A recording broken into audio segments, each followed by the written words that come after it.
Shana Tova, Rabbi Menachem Landa here with Chabad of Novato, and I'm sharing our Rosh Hashanah sermon for the year 5782, 2021, with you through Zoom.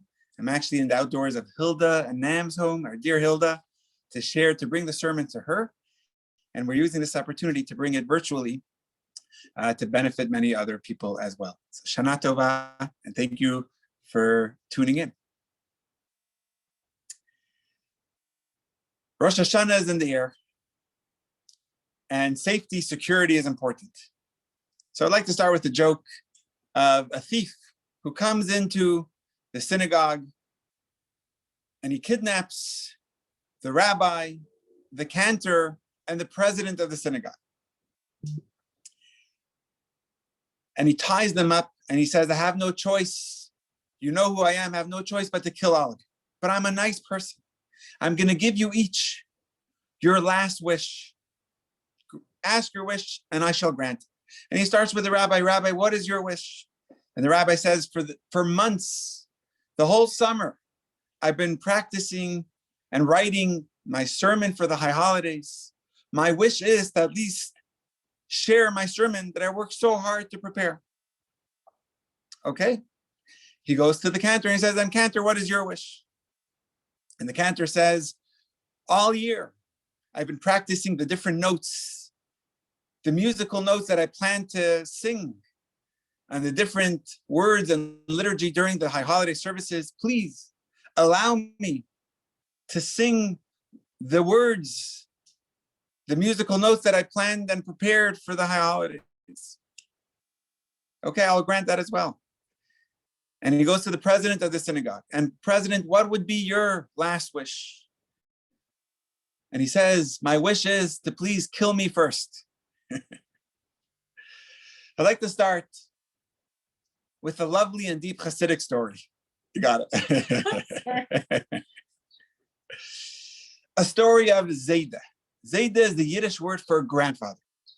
It's a story between the first Chabad Rabbi and his grandson, who later became a Chabad Rabbi as well.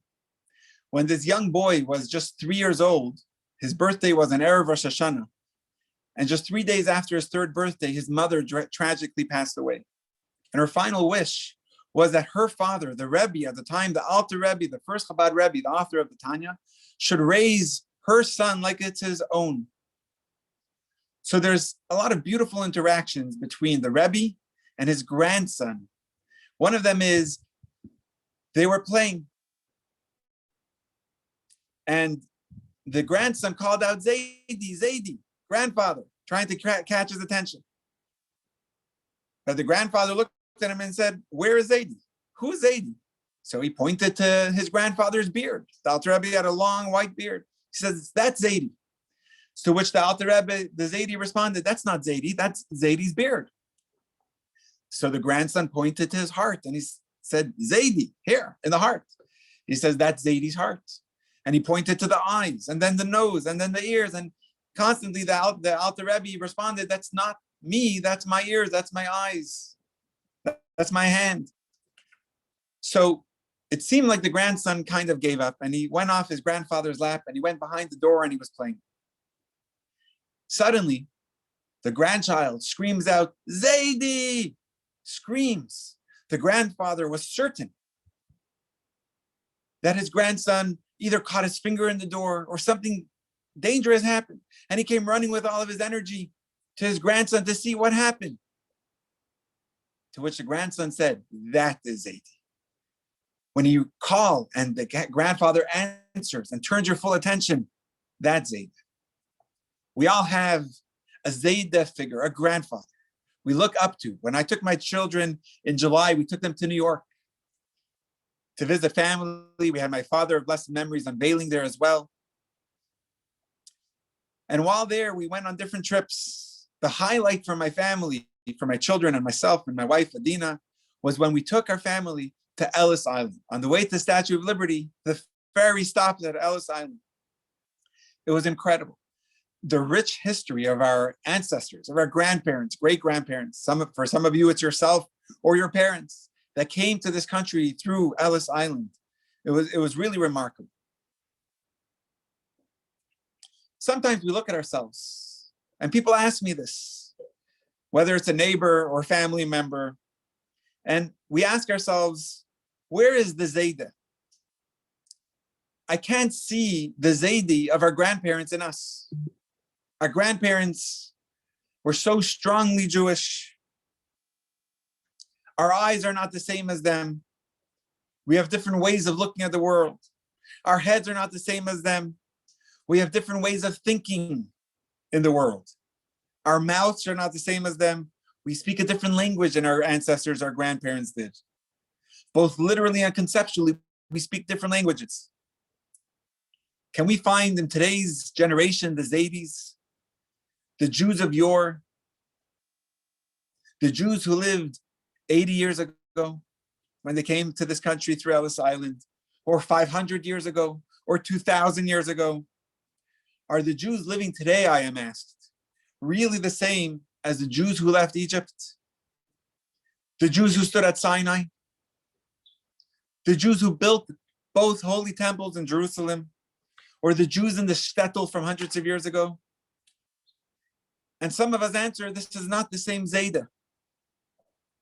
We see ourselves as modern, progressive, secular Jews to one degree or another, and different in so many ways, whether from our fashion or our language, from our babis who would recite psalms. I just saw a new family who took out of her purse, the mother took out of her purse a worn out yellowish prayer book. She said, this belonged to my grandmother. And I asked her, do you read it? She says, no, I just keep it in my purse. But it was so worn out from all the tears and pages turning from her grandmother, from her savta, from her bubby. So are we the same or are we not? There's a beautiful Jewish music band. They're known as Eighth Day. Last year on Hanukkah, now with virtual, we were able to hire the Eighth Day band to virtually perform at our car menorah lighting, our car parade menorah lighting. So they have a moving song that came out maybe 10 years ago. And the title is Abraham or Abraham. And in it, they ask the question. These are the lyrics of their song. Abraham, are we the children that you dreamed of? Are we that shining star that you saw at night? The Torah reading that we read on the first day of Rosh Hashanah is about the birth of Isaac, the first Jewish child born to the first Jews, Abraham and his wife, Sarah. Abraham and Sarah longed for children. When all hope seemed lost, God blessed them miraculously with a child, Yitzchak, Isaac, who would become the progenitor of our people. Tradition has it that Sarah conceived Isaac on Rosh Hashanah, which is why we read this in the Torah reading of Rosh Hashanah. But today, 3,700 years later, that song asks the question, Abraham, are we the children that you dreamed of? Are we the Jews that you imagined that faithful night of Rosh Hashanah, knowing that you're going to have a child born to you, the future of your people, of your seed, almost 4 millennia ago, with all of our challenges and problems? It sure seems that it was so far away.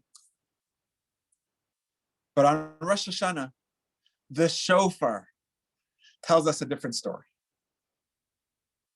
What a strange mitzvah to blow a shofar. This morning, Sunday, we had a shofar factory at Chabad teaching children how to make a shofar. They really made a shofar straight from the farm with the help of their parents and adults. We sawed, we drilled a hole, we sanded the shofar horn, we shellacked it. It was so exciting. They even learned how to blow the shofar. But how odd is it that God asks us to blow a shofar on Rosh Hashanah? We all know that if our children have a tantrum and they're yelling and screaming, we say, stop, use your words, express yourself, speak it out softly so we can understand what you're trying to say, so we can make it right. Yet on Rosh Hashanah, God tells us to scream, to blow from the shofar instead of using our words, that we could express ourselves better. Why from the shofar? So the Baal Shem Tov, the founder of the Hasidic movement, he gives the answer. A most potent explanation is given by the Baal Shem Tov. If we were to open our mouths to speak, we might sound very different than our Zaydas, than our ancestors over the last thousands of years. If we try to engage in intellectual conversation, we might discover that our heads and brains are different than those of our ancestors. And we may discover our differences.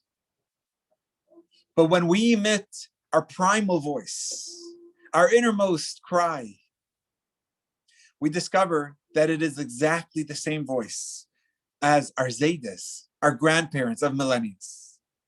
The inner voice of our people is unchanged, unaffected by all the differences and changes that came into our world over millennia, over the course of history. Our primal voice unites us all, and unites us not only in this generation, but across all generations. We are the children that Abraham dreamt of. The Talmud teaches that God performs all the mitzvot that he asks and instructs us to do. Magid varav liYaakov, God who tells his words over to Jacob and the Jewish people, he does them himself, the Talmud tells us. When a Jew dons tefillin, God puts it on as well. When a Jew lights Shabbat candles, God is lighting candles as well, so to speak. God also gives charity when we give charity. So therefore, ask the Talmud, all right, if we put on tefillin, that means God puts on tefillin. In our tefillin, the scroll written in there by the scribe is the famous verse, Shema Yisrael, Hear, O Israel, God is the Lord, God is one. That would be odd if that's in God's tefillin. So if God is putting on tefillin, the Talmud asks, what is written in his tefillin? And the Talmud answers, a verse from Tanakh, from the book of Chronicles, Kesuvim, and it says like this, in God's tefillin it says, Mi ka'amcha Yisrael, go echad ba'aretz. Who is like your people Israel, a unique nation in the world? So I ask you, friends, does God still have that verse inscribed in his tefillin from when the Talmud was written 2,000 years ago? Is God still writing that in his tefillin? Who is like your people Israel, a unique nation in the world? My dear brothers, when we look around the synagogue on Rosh Hashanah, when I look at Hilda, I could honestly answer that yes, in God's tefillin, it still writes, it is still written, Mi ka'amcha Yisrael, go echad ba'aretz. And who is like your people Israel, one, a unique nation in the world. In Prague, there's many famous synagogues. The most remarkable and oldest of them all is the Alta Nayishol, that 700 years old. It's the longest, it's the world's record for the synagogue with the longest continuous use. But right next to Prague, there's another synagogue that was recently discovered in Terezin, the town just around an hour north of Prague. It's infamous for its use. This town is infamous for its use for the death camps. It housed more than 150,000 Jewish people during the Holocaust, many of whom were sent to Auschwitz, never to return, while tens of thousands died right there in Terezin. A dear friend in our community, Mr. Herbert Heller of blessed memory, who just passed away less than a month ago. He spent 22 months in Terezin, and from there was deported in 1944 to Auschwitz. So in Terezin, they recently discovered a low-ceiling synagogue, small room. It was dark and damp. A chamber measuring just 12 by 15 feet. It was actually originally used to store potatoes. But the imprisoned Jews clandestinely gathered amongst the potatoes for prayers, risking their lives and certain torture if they were caught. Additionally, those who worked as painters would steal some of the brushes in their workplace in the camp, and they would smuggle it into their synagogue, their quiet, secret synagogue. And they would paint on the walls some verses that are very traditional to have in synagogues. One of them is the verse, and one wall it says, Da lifnei mi ata omed. Know in front of who you are standing. On another wall in Terezin in the synagogue, it says, V'sachazena einenu b'shufcha l'tzion berachamim. Which means, may our eyes behold your return to Zion in compassion. But the largest, the most poignant verse etched by the painters on the wall is taken from our Tachanun confessional prayer, where it says, Uvechol zo shimcha lo shachachnu na al tishkachenu. Despite all, O God, we have not forgotten you. Please, God, do not forsake us. Despite all the death and destruction, despite the incredible cruelty visited upon us and our people, despite it all, they wrote, we have not forgotten you. And now we ask you, do not forget us. This was in 1945. 75 years later, in March of 2020, something happened which never happened before in Jewish history. Not even during the darkest years of the war, a time where every single synagogue in the world was forced to close its doors. The only synagogues that I can imagine were able to keep their doors open are Chabad houses in other planets, which based on Chabad's reputation probably exists. Throughout all of Jewish history, even when the synagogues were closed in one country or even in a continent, houses of worship, synagogues were open in other countries, praying and with vibrancy elsewhere, but not so with the corona pandemic. From Melbourne to Australia, from Melbourne to Los Angeles, from London to Jerusalem, from Eilat to Long Island, from Miami to Moscow, from Cape Town to Sydney, every last synagogue was on lockdown. But look what happened. Despite all, O God, we have not forgotten you. Please, God, do not forget us. Not a single community faltered or folded. We stayed together as a community, together with each other. We reinvented ourselves. I could talk about just our community with all the Zoom sessions. We actually expanded our reach for many people who moved out of our community for one reason or another. Now all of a sudden is joining us through Zoom back into our classes as if they never left. We increased our programs, whether it's the pre-Shabbat Zoom, L'chaim, and Rosh, and songs, or so many more classes, and cooking, and pickle making, community events and talks. And perhaps most of all, even during this corona, our community was able to purchase a building to be a beacon of light for Marin County for many, many, many years to come until Mashiach. Thanks to Hilda, Nam, and her late husband, Manfred. During corona, the height of corona, we were able to purchase a building. Remarkable. God, we have not forgotten you. We've grown. God, please don't forget us. And therefore, yes, we could say, not only during the times of the Talmud,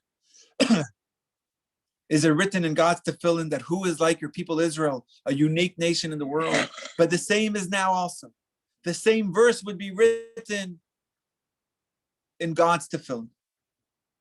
Avraham, our dear ancestor, patriarch Avraham, it was on Rosh Hashanah 4 millennia ago when you asked the faithful question,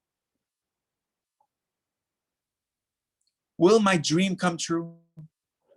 Will I witness the reality, the children that I dreamed of? Will my descendants become that shining star that I saw one fateful night with God? Well, Abraham, our dear father, today I gaze at a young Jewish girl, Elisheva Cohen. You can gaze at her. Elisheva is from Surfside, Florida. 6 months ago, Elisheva celebrated her bat mitzvah. Together with her parents, her mother, her father was beaming with joy, Mr. Brad Cohen. Her father was so proud as he celebrated his youngest child having a bat mitzvah, becoming of age, reaffirming her Jewish identity. Then on June 24th, early Thursday morning, came the collapse of that Surfside Tower. Brad Cohen, Elishava's father, was one of the people missing under that rubble. Along with his brother, Dr. Gary Cohen, for days, family were kept away from the collapse site, which was deemed unsafe. Then, when relatives were finally allowed to come, they were screaming the names of their loved ones and friends, hoping to hear that cry for help. But they were crying, gazing at the mountain of rubble that had buried her father and uncle. Elishava Cohen, together with dozens of others, moved away. She was with all of her relatives. She moved away from them.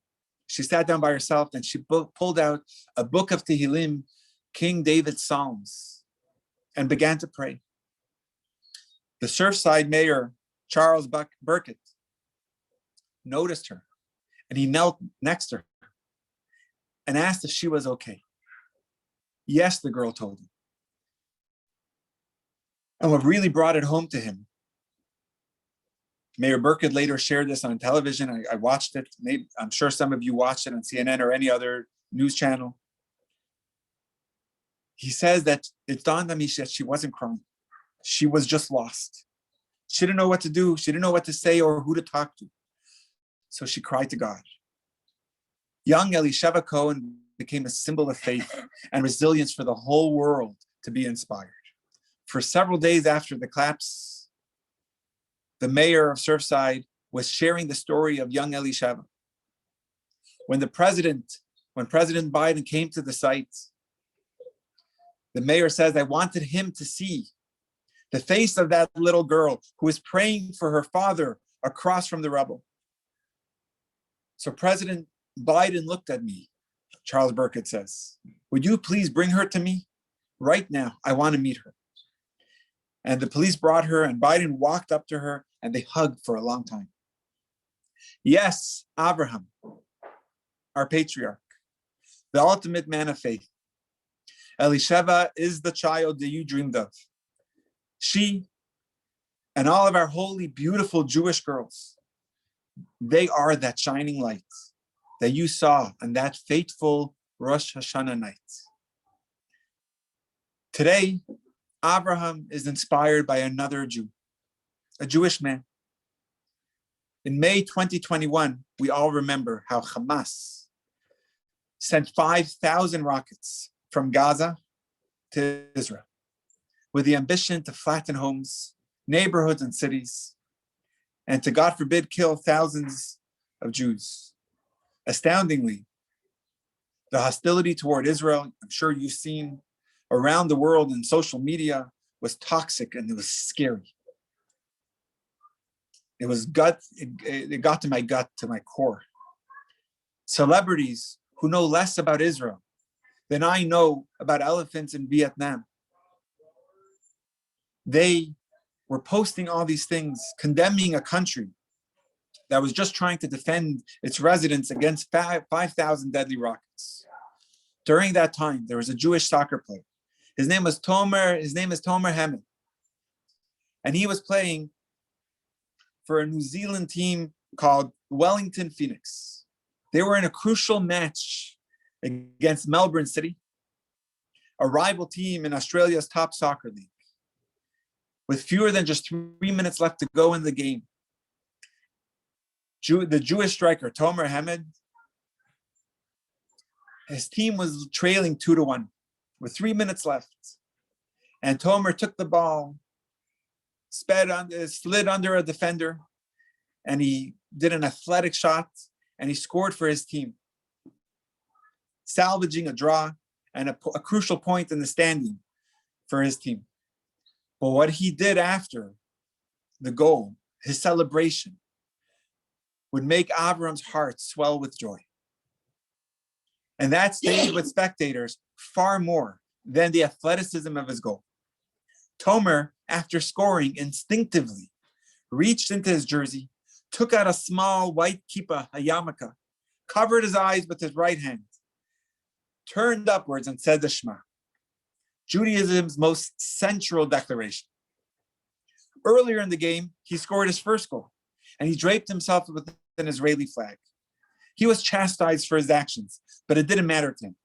Despite the social pressure, he is Jewish, and Tomer, he is proud of it. And he will stand up for his people and for truth. As rockets continue to rain down on Israeli cities, Hamet's show of Jewish pride brought inspiration to millions, and it went viral on social media. Avram, we are proud of him. You are proud of him. One more boy to be proud of. Just a few months ago,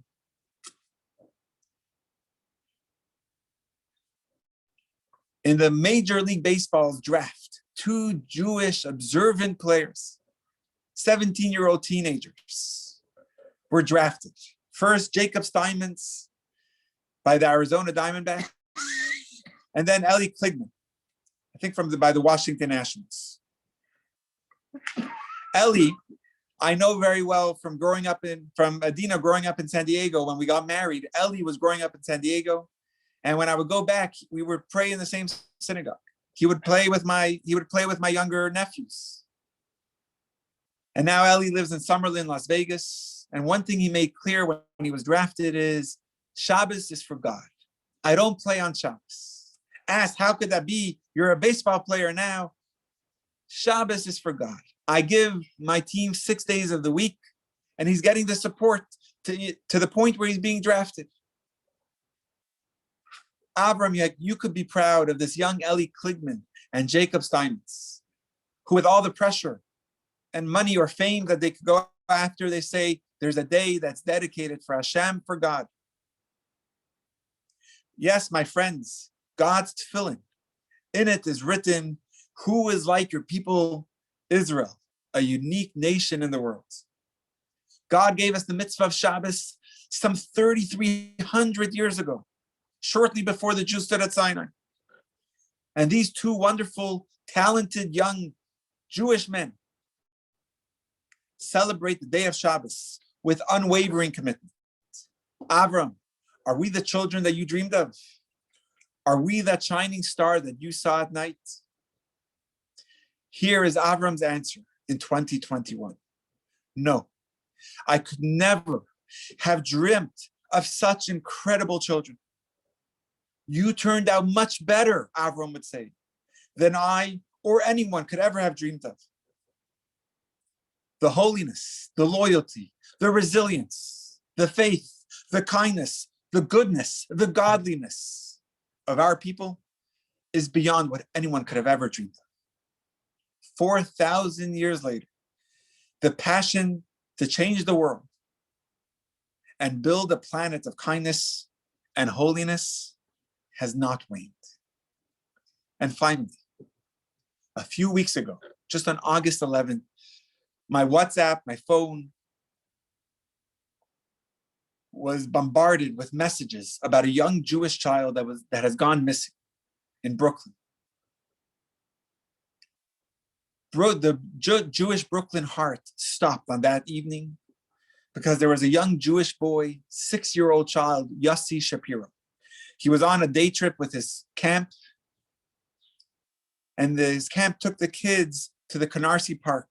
It was right near the beach, right off the Belt Parkway. The buses came, the children loaded up, and they made their way back to camp. And only later, when they were back at camp, did they realize that 6-year-old Yossi was missing. Within a few minutes, word went out that we're looking for Yossi Shapiro. He was last seen at Canarsie Park. Thousands of Jewish people showed up to volunteer at the command center that the NYPD put up to try and find this young child. Everyone understood what was at stake. A child lost in the park, not far from a beach. The chief of police couldn't believe his eyes. These were not his relatives or close friends. These were strangers who came in droves to help in the find and rescue of young Yossi. One of the volunteers, I heard his interview after, is a 56-year-old Jewish cantor. His name is Victor Victor Schein. When I got the call that people were going to look for Yossi Shapiro and search parties, I didn't plan to go. I'm an older guy. I figured I wouldn't make a difference. They have professionals there, younger people with more energy. Other volunteers are already there. I had a long day at work. I just wanted to go home. But then I thought, what if it was my grandchild? I would want everyone to show up and help. So I put on a long-sleeved white shirt so that I might show up in dark, and I got into my car. I went to the command center. There were hundreds of cars waiting to be told where to go, so I decided I want to go on my own. I walked and I searched for 90 minutes in the dark. I walked along the beach and I screamed, Yosef, Yossi, I have pizza and ice cream for you. But it began lightning and thundering. A big storm was on its way. Waves were crashing by the sea, by the ocean, and the sun was already set. The area was not well lit by the beach, and I had to rely on my flashlights that I brought. And in his interview, he continues, he says, I was screaming, Yosef, Yosef, I have pizza for you. We're looking for you. There was no answer. It began to rain. I didn't want to get too sick, and I decided to call it, and I was going to go home. And as I was going back to my car, I saw a little path that I didn't notice before. And I decided, let me check this path. I walked down the dirt path, and a few minutes I was screaming, Yosef, Yosef, I have pizza. And finally I heard a soft, quiet sound. And I screamed louder, Yosef, is that you? And I heard a sound say, Ta. Ta. Ta is the Yiddish of dad, Tati. It was a weak voice. I wasn't even sure I heard it or if I was imagining, because the voice went silent. I called the deputy inspector, and within 15 minutes there was backups there, and a few minutes later we found Yossi Shapiro. He was lying on the ground. He was drenched, wet, exhausted, and scared. We all began dancing from joy. And he says the next day, Victor Schein, the next day, he says, I can't tell you how shaken I still am. It just goes to show you that one person can make a difference. Just do it, just go. My mother used to say, he says, just go and do. Who am I could say. I'm just a 56-year-old man. But apparently it made a difference. Right when I was giving up hope, right when the sun was already set and the rain started coming down hard, it eliminated any trail and scent. But I said, just keep going a little more. Don't worry about looking foolish or feeling foolish. Just do it. And I'm so thankful that I got to be a part of it, and that the boy is okay, and that the family is okay, and that the Jewish people is okay. That's how he ended his interview. Does this story not capture, as our people, as individuals, sometimes people look around and they seem lost in their way. Some people lament that Jewish continuity is in danger. They point to the Pew study. They feel lost, confused. But if you and I will listen to the still, subtle voice in our hearts, to that sound of the shofar vibrating inside of us, we can hear the cry and say, Ta, Daddy. Wherever you turn, you will hear it from every Jewish soul. You will hear the outcry, Daddy, Ta. It comes in different forms, perhaps different languages, but it is always present. If you look in the heart, you will hear it coming from inside of you. We are not lost to our past. Yes, Abraham, we are the children you dreamt of. We are that shining star you saw at night. You are the Zayda. Friends, to conclude, you are searching for your Zayda. You're trying to remember your grandparents or your parents. You want to know if Jewish history is one cohesive continuum. Are we the same Jews from millennia ago? Are we the Jews that left Egypt, that built Jerusalem and that authored the Talmud? You want to know if we are the children that Abraham dreamt of? Just look in the mirror. Take a deep look into your hearts. Listen to your inner voice, and you will hear it. It's the sound of the shofar, capturing the undiluted, the purest sound of our Jewish voice. And it's vibrating from the Jewish soul in everyone watching this, committed to build homes, families, and communities, and a world filled with justice, compassion, truth, love, light, and holiness, Kedusha. Listen to your voice, and you will hear the voice of your grandparents, because you are your Zayda. You carry the genes and the soul of Abraham, of Isaac, of Yaakov, of Sarah, Rebecca, Rachel, and Leah, and the hundreds of Jewish generations. Trust your innermost voice. It is the voice of the shofar, the very voice resonating through hundreds of generations, from Abraham 3,700 years ago, who used the first shofar in the story of the Akedah, the binding of Isaac, to the last shofar, which will blow again with the coming of Mashiach. Friends, this is true about all of us here. There is a voice in your heart that nobody, not even your rational brain, can translate. It is the sound of the shofar. It transcends language. It transcends vocabulary. It is the voice of Abraham coming out through you.